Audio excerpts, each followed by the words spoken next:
Primera Consihala, where are we? Sa National Shrine of San Antonio de Padua. Welcome sa aming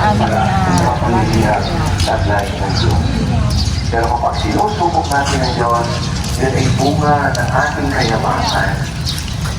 Pride that leads to spiritual blindness. Kinukwestiyon ng mga lider religyoso ang kapangyarihan ni Jesus.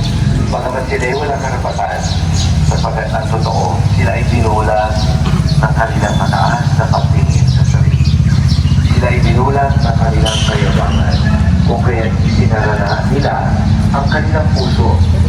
Because a heart that is closed sees no goodness, even in the goodness that others are doing.